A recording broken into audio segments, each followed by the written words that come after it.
Hello അസ്സലാമലൈക്കും, welcome back. ഇന്ന് നമ്മുടെ ബേക്കിംഗ് ക്ലാസ്സിൻ്റെ 14ാമത്തെ എപ്പിസോഡിലേക്ക് കടന്നിരിക്കുകയാണ്. അപ്പോൾ മുമ്പത്തെ എപ്പിസോഡൊക്കെ കണ്ടിട്ടില്ലാത്തവർ ഒന്ന് കണ്ടു നോക്കാം കേട്ടോ. ഞാൻ ഡിസ്ക്രിപ്ഷൻ ബോക്സിൽ അതിൻ്റെ ലിങ്ക് വേണമെങ്കിൽ കൊടുക്കാം, അതിൻ്റെ പ്ലേലിസ്റ്റിൻ്റെ ലിങ്ക് കൊടുക്കാം കേട്ടോ.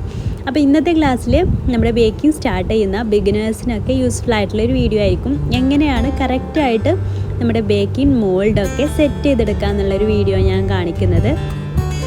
അപ്പോൾ അതിനുള്ള ബട്ടർ പേപ്പറൊക്കെ നമ്മൾ ഇനി കറക്റ്റായിട്ട് അത് മുറിച്ചെടുക്കാം. അതുപോലെ തന്നെ നമ്മുടെ ബട്ടർ പേപ്പർ ഇല്ലാതെ എങ്ങനെ ബേക്ക് ചെയ്തെടുക്കാം, ആ ഒരു 2 മെത്തേഡും ഞാൻ ഇന്നത്തെ ഈ വീഡിയോയിലൂടെ നിങ്ങളുടെ മുന്നിൽ ഷെയർ ചെയ്യുന്നുണ്ട്. അപ്പോൾ നമ്മുടെ വീഡിയോയിലേക്ക് കിടക്കുന്നതിന് മുമ്പായിട്ട് നമ്മുടെ ചാനൽ സബ്സ്ക്രൈബ് ചെയ്യാതെയാണ് നിങ്ങൾ കാണുന്നതെങ്കിൽ പ്ലീസ് ഒന്ന് സബ്സ്ക്രൈബ് ചെയ്യുക കേട്ടോ. അപ്പോൾ നമുക്ക് നേരെ വീഡിയോയിലേക്ക് കിടക്കാം.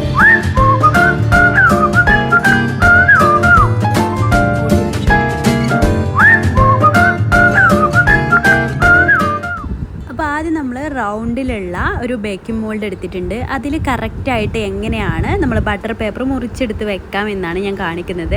പലരും പാൻ ഉപയോഗിച്ചിട്ട് അളന്നെടുത്തിട്ട് അല്ലെങ്കിൽ ടാപ്പ് വെച്ചിട്ട് അളന്നെടുത്തിട്ടൊക്കെയാണ് ഇത് മുറിച്ചെടുക്കാറ്. പക്ഷെ അത്രയൊന്നും ആവശ്യമില്ല, സിമ്പിളായിട്ട് നമുക്കിത് മുറിച്ചെടുക്കാൻ പറ്റും. അപ്പോൾ ആ ഒരു മെത്തേഡാണ് ഞാൻ കാണിക്കുന്നത്. അപ്പോൾ ബട്ടർ പേപ്പർ ആദ്യം ഒന്ന് അത് നിവർത്തിയെടുത്തിട്ടുണ്ട്. ഇനി ചെയ്യേണ്ടത് എന്താണെന്ന് ഞാൻ കാണിക്കാം. ഇപ്പോൾ സ്ക്വയറിലുള്ള ടിന്ന് ഞാൻ കാണിക്കുന്നില്ല. എന്താണെന്ന് വെച്ചാൽ സ്ക്വയറിലുള്ള ഈസി ആയിട്ട് നമുക്ക് ചെയ്തെടുക്കാൻ പറ്റുമല്ലോ, സ്ക്വയർ ആയതുകൊണ്ട് തന്നെ. അപ്പോൾ അത് പ്രത്യേകം കാണിക്കേണ്ട ആവശ്യമില്ല. റൗണ്ടാണ് എല്ലാവർക്കും അറിയേണ്ടതായിട്ട് ഉണ്ടാവുക. അപ്പോൾ എന്താ ചെയ്യേണ്ടതെന്ന് വെച്ചാൽ ആദ്യം നമ്മൾക്ക് ഈ ഒരു മോൾഡ് നമ്മുടെ ബട്ടർ പേപ്പറിൻ്റെ മേലെ വെച്ചിട്ട് നമുക്കൊരു സ്ക്വയറിലൊന്ന് കട്ട് ചെയ്ത് അതിൻ്റെ ചുറ്റുഭാഗം വെച്ചിട്ട് ഒരു സ്ക്വയറിലൊന്നത് ഒരു കത്രിക വെച്ചിട്ടൊന്ന് കട്ട് ചെയ്തെടുക്കാം. ഏകദേശം അതിൻ്റെ ആ ഒരു ലെവൽക്ക് എല്ലാ സൈഡും അതിൻ്റെ ആ ഒരു മോൾഡ് അതിൻ്റെ ഉള്ളിൽ വരുന്ന രീതിയിൽ സ്ക്വയറിലൊന്ന് 2 സൈഡൊന്നൊന്ന് ഇതുപോലെ ഒന്ന് കട്ട് ചെയ്തെടുക്കാം. അപ്പോൾ 2 സൈഡൊന്നും ഇങ്ങനെ ഒരു സ്ക്വയർ ഷേപ്പിൽ കട്ട് ചെയ്തെടുത്തിട്ടുണ്ട് കേട്ടോ. ഇനി നമുക്ക് അധികം ഇങ്ങനെ ചെയ്താൽ അധികം നമ്മുടെ ബട്ടർ പേപ്പർ വേസ്റ്റ് ആവുമൊന്നുമില്ല. കറക്റ്റായിട്ട് നമുക്ക് ആവശ്യത്തിന് മാത്രം എടുത്തിട്ട് മറ്റത് എടുത്തു വെക്കാൻ പറ്റും. അപ്പോൾ ഇങ്ങനെ ചെയ്തെടുക്കുക. ഇനി ഇതെന്താ ചെയ്യേണ്ടതെന്ന് വെച്ചാൽ നമ്മുടെ ഈ ഒരു ബട്ടർ പേപ്പർ ഉണ്ടല്ലോ, അത് നമുക്ക് ആദ്യം ഒന്ന് സെൻറ്റർ ഒന്ന് ഇങ്ങനെ മടക്കി കൊടുക്കണം. ഇതുപോലെ കറക്റ്റായിട്ട് സെൻറ്റർ ഒന്ന് മടക്കി കൊടുക്കുക. ഇപ്പം ഞാനിങ്ങനെ കാണിക്കുമ്പോൾ നിങ്ങൾ വിചാരിക്കും ഇത് കുറേ ഡിഫിക്കൽട്ട്. അതൊന്നുമില്ല, നിങ്ങൾ ചെയ്ത് നോക്കിയാൽ അറിയാൻ പറ്റും എത്ര പെട്ടെന്ന് ഇത് ചെയ്തെടുക്കാമെന്ന്. നിങ്ങൾ ശ്രദ്ധിച്ച് നോക്കിയാൽ മതി, കറക്റ്റായിട്ട് നമുക്ക് ചെയ്തെടുക്കാൻ പറ്റും. ആദ്യം ഇതുപോലെ സെൻറ്റർ ഞാൻ ഇപ്പോൾ ഈ ചെയ്ത പോലെ തന്നെ മടക്കുക. എന്നിട്ട് അതിൻ്റെ ഓപ്പോസിറ്റായിട്ട് ഇതുപോലെ അങ്ങോട്ടേക്കും മടക്കി കൊടുക്കുക. അപ്പോൾ ഇതുപോലെ നമ്മൾ കറക്റ്റ് ഒരു സ്ക്വയർ ഷേപ്പിൽ കിട്ടിയിട്ട് ഇതുപോലെ അങ്ങോട്ടും ഇങ്ങോട്ടും 2 ഇതായിട്ട് മടക്കി കൊടുക്കുക. ഇത്രയേ ഉള്ളൂ. ഇനി നമുക്ക് ഒരു മടക്കൽ കൂടെ മതി. അതും കൂടെ കഴിഞ്ഞാൽ നമ്മുടെ ഈ ഒരു സിമ്പിളാണ്. ഇങ്ങനെ ചെയ്തതിന് ശേഷം പിന്നെ ഇത് അതിൻ്റെ ഓപ്പോസിറ്റായിട്ട് ട്രയാങ്കിൾ ഷേപ്പിൽ ഒന്ന് ഇങ്ങനെയും മടക്കി കൊടുക്കുക. കോണായിട്ട് ഇങ്ങനെ മടക്കി കൊടുക്കുക. ഇത്രയേ ഉള്ളൂ. നിങ്ങൾക്ക് മനസ്സിലായി എന്ന് വിചാരിക്കുന്നു. ഇതാ ഇതുപോലെ ആയി കിട്ടും. നിങ്ങൾക്ക് മനസ്സിലായതാ ഒന്നുകൂടെ പറയാം, നിവർത്തിയിട്ട് കാണിക്കാം. ആദ്യം ഇതുപോലൊരു ബട്ടർ പേപ്പർ, എന്നിട്ട് സെൻറ്റർ മടക്കി കൊടുക്കുക. എന്നിട്ട് അതിൻ്റെ ഓപ്പോസിറ്റ് അങ്ങോട്ട് മടക്കി കൊടുക്കുക. പിന്നെ അതിൻ്റെ ആ ഒരു കോണിലേക്ക് ഇതുപോലെ ട്രയാങ്കിൾ ഷേപ്പിൽ ഇതും ഇങ്ങോട്ടും മടക്കി കൊടുക്കുക. ഇത്രയേ ഉള്ളൂ.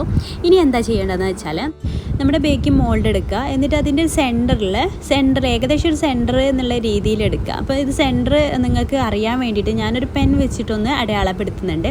ഏകദേശം ആ സെൻറ്ററിൽ ആ കോണ് വെച്ചിട്ടാണ് നമ്മളിത് ചെയ്യേണ്ടത്. അപ്പോൾ ഞാൻ ജസ്റ്റ് ഒന്ന് നിങ്ങൾക്ക് കാണാൻ വേണ്ടിയിട്ട് മാത്രം പെൻ വെച്ചിട്ടൊന്ന് അടയാളപ്പെടുത്തുന്നുണ്ട്. നിർബന്ധമുള്ള കാര്യമൊന്നുമല്ല പെൻ വെച്ചിട്ട് ചെയ്യണമെന്നൊന്നും, നിങ്ങൾക്ക് കാണാൻ വേണ്ടിയിട്ടാണ് അങ്ങനെ ചെയ്തെടുക്കുന്നത് കേട്ടോ. എന്നിട്ട് അവിടെ അടയാളപ്പെടുത്തിയ ശേഷം നമ്മളിവിടെ കോണാക്കി വെച്ചിട്ടുള്ള ബട്ടർ പേപ്പർ ഉണ്ടല്ലോ, അത് ആ സെൻറ്ററിൽ ആ കോൺ ഭാഗം അഗ്രം ഇങ്ങനെ കൂത്തിട്ടുള്ള ആ ഒരു ഭാഗം അവിടെ വെച്ചതിന് ശേഷം ഇതുപോലെ വെച്ചിട്ട് ജസ്റ്റ് ഈ ഒരു തലഭാഗം എത്തുന്ന സമയത്ത് ഇതുപോലെ അങ്ങനെ ഫോൾഡ് ചെയ്ത് കൊടുക്കുക. അപ്പോൾ അവിടെ ഒരു കറക്റ്റായിട്ട് നമുക്കൊരു അടയാളം കിട്ടും. അതിന് വേണ്ടിയിട്ടാണ് ഇതുപോലെ ഒന്ന് ഫോൾഡ് ചെയ്ത് കൊടുക്കുന്നത്. എന്നിട്ട് ആ ഫോൾഡ് ചെയ്ത ഭാഗമാണ് നമ്മൾ കട്ട് ചെയ്തെടുക്കേണ്ടത്. അപ്പോൾ അത് ഇതുപോലെ കറക്റ്റായിട്ട് കിട്ടാൻ വേണ്ടിയിട്ട് നന്നായിട്ടൊന്ന് പ്രസ് ചെയ്ത് കൊടുത്താൽ മതി. അപ്പോൾ ഇതുപോലെ ഒരു കർവ് ഷേപ്പിൽ നമുക്ക് കിട്ടിയിട്ടുണ്ട്. ഇനി നമ്മൾ എന്താ ചെയ്യേണ്ടത്, ഒരു കത്രിക വെച്ചിട്ട് ആ ഒരു കർവ് ഷേപ്പിൽ തന്നെ കട്ട് ചെയ്തെടുക്കുക. കറക്റ്റായിട്ട് ഒരു വളഞ്ഞിട്ടുള്ള രീതിയിൽ കട്ട് ചെയ്തെടുക്കുക. നേരെ സ്ട്രെയിറ്റ് ആയിട്ട് കട്ട് ചെയ്തെടുക്കരുത്, കർവ് ഷേപ്പിൽ തന്നെ ഇങ്ങനെ കട്ട് ചെയ്ത് കൊടുക്കുക. അപ്പോൾ ഇത് കട്ട് ചെയ്തെടുത്തിട്ടുണ്ട്. ഇനി നമ്മളിത് നിവർത്തിയിട്ട് നോക്കുന്ന സമയത്ത് കറക്റ്റ് ഒരു റൗണ്ട് ഷേപ്പിൽ തന്നെ നമുക്ക് കിട്ടും. നമ്മുടെ മോൾഡിന് നമ്മൾ അളന്നെടുത്തത് ഈ മോൾഡിനനുസരിച്ചാണല്ലോ, അപ്പോൾ അതിൻ്റെ കറക്റ്റ് അതിൻ്റെ അളവിന് തന്നെ നമുക്കിത് കിട്ടിയിട്ടുണ്ടാവും. എന്നിട്ട് ഇത് ഉള്ളിലേക്ക് വെച്ച് കൊടുത്താൽ കറക്റ്റ് ആ ഒരു ഷേപ്പിൽ തന്നെ നമുക്ക് കിട്ടും. അപ്പോൾ ഈ രീതിയിൽ ചെയ്താൽ മതി, സിമ്പിളാണ്. ഞാൻ ഈ പറഞ്ഞു തരുമ്പോൾ നിങ്ങൾ വിചാരിക്കും ഒരുപാട് ഡിഫിക്കൽട്ടുള്ള കാര്യം, അതൊന്നുമല്ല. നിങ്ങൾ ജസ്റ്റ് ചെയ്ത് നോക്കിയാൽ തന്നെ അറിയാൻ പറ്റുള്ളൂ, നല്ല സിമ്പിളാണെന്ന്. അപ്പോൾ ഇത്രയുള്ളൂ. ഇനി ഇത് എങ്ങനെയാണ് കറക്റ്റായിട്ട് നമ്മളിതിൽ ഈ ഒരു ബട്ടർ പേപ്പറൊക്കെ വെച്ച് കൊടുക്കുക അതൊക്കെ ഞാനൊന്ന് പറഞ്ഞുതരാം കേട്ടോ. അപ്പോൾ അതിന് വേണ്ടിയിട്ട് എന്താ ചെയ്യേണ്ടതെന്ന് വെച്ചാൽ ആദ്യം നമ്മൾ ഇതിലേക്ക് വളരെ കുറച്ച് മാത്രം ഓയിൽ അല്ലെങ്കിൽ ബട്ടർ ഒന്ന് ഇട്ട് കൊടുക്കുക. അപ്പോൾ ഞാൻ വളരെ കുറച്ച് മാത്രം ഓയിൽ എടുത്തിട്ടുള്ളൂ. കാരണം എന്താണെന്ന് വെച്ചാൽ നമ്മൾ കൂടിപ്പോയാൽ നമ്മുടെ കേക്കിൻ്റെ സൈഡ് ഭാഗമൊക്കെ ക്രിസ്പി ആയിട്ട് വരും, നല്ല മൊരിഞ്ഞിട്ട് വരും, സോഫ്റ്റ്നെസ് നഷ്ടപ്പെടും കേക്കിൻ്റെ അടിഭാഗവും അതുപോലെ സൈഡ് ഭാഗമൊക്കെ. അപ്പോൾ അതില്ലാതിരിക്കാൻ വേണ്ടിയിട്ടാണ് വളരെ കുറച്ച് മാത്രം ഓയിൽ യൂസ് ചെയ്തിട്ട് എല്ലാ ഭാഗത്തേക്കും ഒന്ന് തടവി കൊടുത്താൽ മതി. കേക്ക് അതിൽ നിന്ന് പെട്ടെന്ന് വിട്ട് കിട്ടാൻ വേണ്ടി മാത്രം. ഓക്കെ, അത്ര മതി. എന്നിട്ട് അതിൻ്റെ മേലായിട്ട് ബട്ടർ പേപ്പർ വെച്ച് കൊടുക്കുക. പിന്നെ നമ്മൾ ഓയിൽ ചേർത്ത് കൊടുക്കേണ്ട ആവശ്യമൊന്നുമില്ല, ജസ്റ്റ് ഒന്നിങ്ങനെ ഒന്ന് പ്രസ് ചെയ്ത് കൊടുത്താൽ മാത്രം മതി. ഇത്രയേ ഉള്ളൂ നമ്മൾ ഓയിൽ ചേർത്തിട്ട് ബട്ടർ പേപ്പർ വെച്ച് കൊടുക്കേണ്ട രീതി. ഇനി നമുക്ക് ബട്ടർ പേപ്പർ നിങ്ങളുടെ കയ്യിലില്ല എന്നുണ്ടെങ്കിൽ എന്താ ചെയ്യേണ്ടത് എന്ന് വെച്ചാൽ ബട്ടർ പേപ്പറിന് പകരം മറ്റൊരു ട്രിക്ക് കൂടെ നമുക്ക് യൂസ് ചെയ്യാം. ആ ട്രിക്കാണ് ഞാൻ അടുത്തതായിട്ട് പറയാൻ പോകുന്നത്. അതെന്താണെന്ന് വെച്ചാൽ നമ്മുടെ ബേക്കിംഗ് മോൾഡ് എടുക്കുക. ബേക്കിംഗ് മോൾഡ് എടുത്തിട്ട് നേരത്തെ ചെയ്ത പോലെ തന്നെ വളരെ കുറച്ച് മാത്രം ഓയിലൊന്ന് എല്ലാ ഭാഗത്തേക്കും ഒന്ന് സ്പ്രെഡ് ചെയ്ത് കൊടുക്കുക. കൂടി പോവരുത്, വളരെ കുറച്ച് മാത്രം ഒന്ന് സ്പ്രെഡ് ചെയ്ത് കൊടുക്കുക. എല്ലാ ഭാഗത്തേക്കും ഇങ്ങനെ കൈ വെച്ചിട്ടോ അല്ലെങ്കിൽ ബ്രഷ് വെച്ചിട്ടോ ഒന്ന് ചെയ്തെടുത്താൽ മതി. ഇങ്ങനെ ചെയ്തെടുത്ത ശേഷം ഇനി നമുക്കതിലേക്ക് ഫ്ലോർ ഉണ്ടല്ലോ, നമ്മുടെ മൈദ വളരെ കുറച്ച് മാത്രം അതിലേക്കൊന്ന് സ്പ്രെഡ് ചെയ്ത് കൊടുക്കണം. ബട്ടർ പേപ്പർ ഇല്ലാത്തപ്പോൾ ചെയ്യേണ്ട കാര്യമായിട്ടാണ് ഞാൻ പറയുന്നത്. അപ്പോൾ കുറച്ച് ഫ്ലോർ എടുത്തിട്ട് അതിലേക്ക് ഇട്ട് കൊടുത്ത ശേഷം നമ്മൾ എന്താ ചെയ്യേണ്ടതെന്ന് വെച്ചാൽ എല്ലാ ഭാഗത്തേക്കും ഇതൊന്ന് തട്ടിക്കൊടുക്കാം. ഈ ഒരു ഫ്ലോർ എല്ലാ ഭാഗത്തേക്കും എത്തണം, ആ രീതിയിലൊന്ന് തട്ടിക്കൊടുക്കാം. നമ്മൾ കേക്ക് പൊങ്ങി വരുമ്പോൾ ആ ഒരു സൈഡ് ഭാഗത്തേക്കൊക്കെ വരുന്ന അവിടെയൊക്കെ എത്തുന്ന രീതിയിൽ നന്നായിട്ട് തന്നെ ഇത് ഈ ഫ്ലോർ എല്ലാ ഭാഗത്തേക്കും എത്തിക്കൊടുത്ത ശേഷം എന്നിട്ട് എക്സസ് ആയിട്ടുള്ള ഈ ഫ്ലോറൊക്കെ നമുക്ക് ഒഴിവാക്കുകയാണ് വേണ്ടത്. പിന്നെ ആ ഫ്ലോർ അതിലുണ്ടാകാൻ പാടില്ല, എക്സസ് ആയതൊക്കെ തട്ടിക്കൊടുത്ത് ഒഴിവാക്കണം, അത്രയും മതി. അപ്പോൾ ഞാൻ ആ എക്സസ് ആയതൊക്കെ ഒഴിവാക്കി എടുത്തിട്ട് അങ്ങനെയാണ് ചെയ്യുന്നത്. അപ്പോൾ ബേക്കിംഗ് ബട്ടർ പേപ്പർ ഇല്ലാത്തവരൊക്കെ ഈ രീതിയിലൊന്ന് ചെയ്ത് നോക്കൂ കേട്ടോ. അപ്പോൾ ഇന്നത്തെ നമ്മുടെ വീഡിയോ ഒരുപാട് പേർക്ക് യൂസ്ഫുൾ ആവുമെന്ന് ഞാൻ വിചാരിക്കുന്നു, ബിഗിനേഴ്സിന് കേട്ടോ.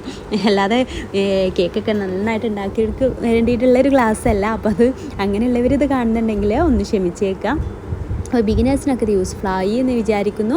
വീഡിയോ യൂസ്ഫുൾ ആയിട്ടുണ്ടെങ്കിൽ മറ്റുള്ളവരിലേക്ക് ഷെയർ ചെയ്യണമെന്ന് താല്പര്യം ഉണ്ടെങ്കിൽ ഷെയർ ചെയ്യാൻ മറക്കരുത്.